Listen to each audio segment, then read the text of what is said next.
What's up, guys? I just played and I've just finished the Shadow of the Tomb Raider, and this is my review on how I felt the game was. And if you agree with me, drop a like, or if you like this kind of content and my other content on YouTube, consider subscribing. So let's get right into it. The story for me, I am a guy who looks for stories in a game, and boy, oh boy, this whole trilogy, believe me, if you haven't played it, I think you should. These games are very good, considering one of them is from 2013 all the way back, but it's really very good. The story comes full circle in the last game, and I love that. Okay, so now talking specifically about this game, the story, it started out very slow. I'm not gonna lie, I was getting a bit annoyed and bored from the first half of this game. But when it picks up real hard. And bro, it was very good. It was very, very good. And okay, that was the point of the story. Now I'll come to the mechanics. From the mechanics point of view, there are a lot of mechanics which are introduced in this game which were not there in the second game. Like there were different types of mixtures you could eat for like endurance mixture or healing mixture, and there were two more. But the biggest thing, which I think was the problem was with them were I didn't really use them. I only used healing for like the whole game. Uh, like I like that they have not forced you to do it. They could have made it to like in some situations you have to use them. You can't go ahead if you haven't. But I like how they haven't done that. And the story build-up is good, as I said. Now let's come to the skill mapping and everything. The skill mapping is a bit different from the second game, like the whole uh, display thing and what things can do. Also, what I liked about this game is when you're raiding tombs, you get gold. That's part of raiding tombs, but you also get skills. Like there are things on which you read and you get skills. So that's a very good way of unlocking skills. And let me, yeah. So the weapons, there are many weapons, and uh, the bow stays, the AR stays. The shotgun came a bit later than I expected it to, and the pistol we had.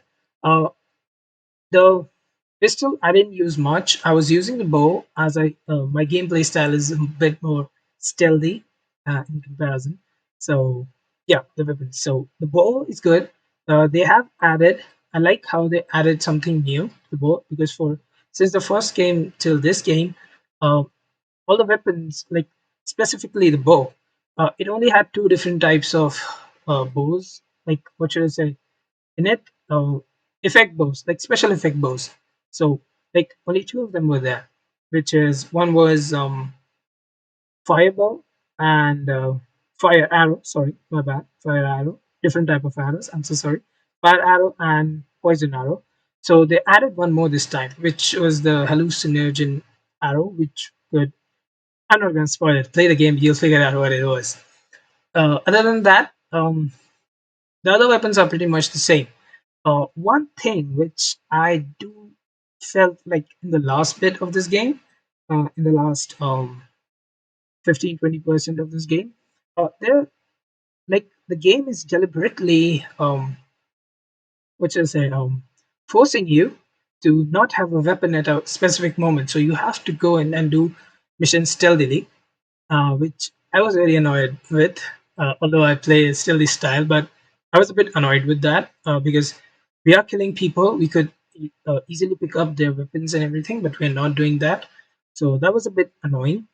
The story part was good. There's a character, if you play it, you will know him, Jonah. Uh, I love how they have kept him from the first game until the third game. He's there, and how his story is developed. Like he's a side character, but for me, he was as dear to me as Lara. So like, I don't want Lara Croft to die, and I don't want Jonah to die. So there's a whole, what should I say, a small, not small, a fight in which someone tells Lara that Jonah has been killed, and the reaction she gave, that would exactly be my reaction to it, how I would react. So you can relate when you play the game. So the final review would be a solid 9.5 out of 10. Uh, what I'm giving 9.5 is they have obviously increased the, what should I say, the story, the whole, like, firstly, the story comes full circle in this one. So that's like, now I know everything that I didn't know in the starting of the first game, and the questions I had, they were all answered. So that's a very big plus. And the mechanics were pretty good. Uh, One more thing I found very annoying was that like, if you're jumping from one ledge to another ledge, you have to be on a certain angle or you'll fail that. And my viewers over at Twitch know that how many times I died because of that, and I'm not proud of that. So, so that's it. Solid 9.5 out of 10. 10. Definitely recommend you guys play the games. Um, if you do, I played them successively, like in continuation. So the story is pretty pieced up for me, and I also recommend you guys to do the same because the stories are pretty interrelated. And tell me what game I should play next in the comments. Um, I have a few ideas, but I like some input. So thank you for watching, and please consider liking and subscribing this video. And I'll see you next time.